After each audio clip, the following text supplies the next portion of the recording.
அனைவருக்கும் வணக்கம். எல்லோரும் நல்லா இருக்கிறீங்களா? இது பார்த்திங்கன்னா ஜீரண பொடி. நம்ம கஸ்டமருங்க கேட்டுட்டு இருந்தாங்க, அதனால் ரெடி பண்ணியிருக்கோம். இதில் என்னென்ன போட்டிருக்கோன்னா, பெருங்காயம், சுக்கு, கருஞ்சீரகம், வெந்தயம், ஓமம், பனவெல்லம், இது எல்லாமே போட்டிருக்கோம். இது ரொம்ப நல்லாயிருக்கு. நாங்கள் யூஸ் பண்ணிவிட்டு அதுக்கப்புறம் சாம்பிளுக்கு கஸ்டமர்கிட்ட கொடுத்து நீங்கள் ட்ரை பண்ணுங்கள்.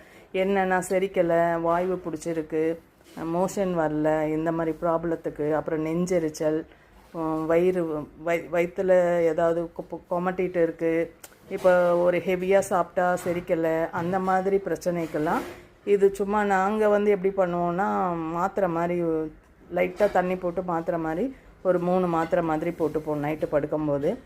அப்படி நம்ம கஸ்டமருங்க எப்படின்னா வெது வெதுப்பான தண்ணியில் ஒரு அரை ஸ்பூன் போட்டு மிக்ஸ் பண்ணி குடிச்சிடுறாங்க. ரொம்ப நல்லா இருக்குன்றாங்க. அதனால் கேட்டிருந்தாங்க, ரெடி பண்ணியிருக்கோம்.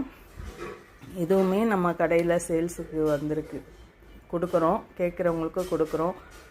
உங்களுக்கும் வேணும்னா நான் நம்பர் ஸ்க்ரீனில் தெரிகிற நம்பருக்கு நீங்கள் ஃபோன் பண்ணியும் கேட்கலாம், இல்லை வாட்ஸ்அப்லேயும் கேட்கலாம். நாங்கள் ரெடி பண்ணி தருவோம். சரிங்களா? இது ரொம்ப நல்லாயிருக்கு. அதாவது கருஞ்சீரகம் அவ்வளோ பெனிஃபிட் இருக்குது. அதாவது இறப்பை தவிர மற்ற எல்லாத்துக்குமே கருஞ்சீரகம் நல்ல மருந்து. நம்ம குழந்த வேணுன்றவங்க மட்டும் எடுக்கக்கூடாது. அதாவது பீரியட்ஸ் டைமில் எடுத்துக்கலாம், ஒரு 10 நாள் வரைக்கும் எடுத்துக்கலாம், அதுக்கப்புறம் எடுக்க வேண்டாம். மற்றபடி எல்லாருமே இது நார்மலாக எல்லாருமே சாப்பிட்லாம். ரொம்ப நல்லாயிருக்கும், உடம்புக்கும் நல்லது, வயிறு சம்மந்தமான எல்லாத்துக்குமே இது நல்லது, செரிமானத்துக்கு நல்லது. அதனால தான் இதை ஜீரண பொடின்னு பேர் வச்சுருக்கோம். ரொம்ப நல்லாயிருக்கும்.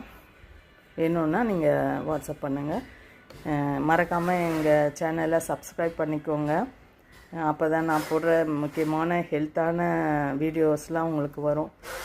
இந்த வீடியோ பிடிச்சிருந்தால் லைக் பண்ணுங்கள், ஷேர் பண்ணுங்கள், கமெண்ட் பண்ணுங்கள். மறக்காமல் சப்ஸ்கிரைப் பண்ணிக்கோங்க. நன்றி, வணக்கம்.